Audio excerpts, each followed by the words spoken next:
আখাউড়ায় সমাবেশের মধ্য দিয়ে শেষ হয়েছে যুবদল, স্বেচ্ছাসেবক দল ও ছাত্র দলের ভারতীয় আগ্রাসন বিরোধী লং মার্চ।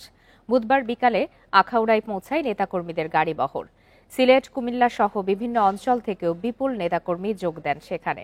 এদিকে রাজধানীতে এই কর্মসূচির উদ্বোধনী সমাবেশে কেন্দ্রীয় নেতারা স্বৈরাচারকে পুনর্বাসন চেষ্টার নিন্দা জানান। আখাউড়া অভিমুখে এই লং মার্চের ঘোষণা ছিল আগেই। এজন্য বুধবার সকালে বিএনপির কেন্দ্রীয় কার্যালয়ের সামনে জড়ো হন নেতাকর্মীরা। ব্যানার, ফেস্টুন, স্লোগানে মুখর হয় পুরো এলাকা। লং মার্চ শুরুর আগে নয়াপল্টনের সমাবেশে স্বৈরাচারীদের পুনর্বাসনের চেষ্টার নিন্দা জানান নেতারা। গণতান্ত্রিক সমাধান থাকবে, গঠনমূলক সমাধান থাকবে ছাত্র সংগঠনগুলোর মাঝে, কিন্তু এই খুনি হাসিনার বিরুদ্ধে এবং ভারতীয় আগ্রাসনের বিরুদ্ধে পুরো ছাত্র সমাজ এক এবং ঐক্যবদ্ধ রয়েছে। যারা আমাদের স্বাধীনতা যুদ্ধ থেকে প্রেরণা দিয়েছেন, পরবর্তীতে দেশ রক্ষার প্রেরণা দিয়েছেন, তাদের সন্তান হচ্ছে এরা। ওরা মৃত্যুর উপত্যকা দিয়ে এগিয়ে যাচ্ছে দেশকে রক্ষার জন্য।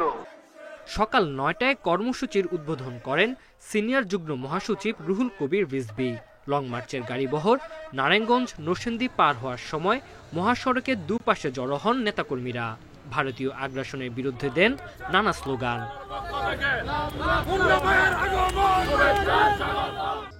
বিকাল ৪টায় আখাউড়া স্থল বন্দরে পৌঁছায় লং মার্চ। ব্রাহ্মণবাড়িয়া ছাড়াও বিভিন্ন অঞ্চল থেকে নেতাকর্মীরা জড়ো হন বন্দরের ট্রাক ইয়ার্ড মাঠে। সেখানেও একটি সমাবেশ করে বিএনপি। আমরা সুস্পষ্টভাবে বলতে চাই, বাংলাদেশের বাহিনী আমাদের কোনো প্রভু নেই। আমরা বন্ধু রাষ্ট্র হিসাবে রাষ্ট্রকে প্রতিবেশীকে চিন্তা করি। বিএনপির এই কর্মসূচি ঘিরে আখাউড়া স্থল বন্দরের নিরাপত্তা জোরদার করে প্রশাসন। আমরা তানজিল হাসনাত, ইন্ডিপেন্ডেন্ট নিউজ।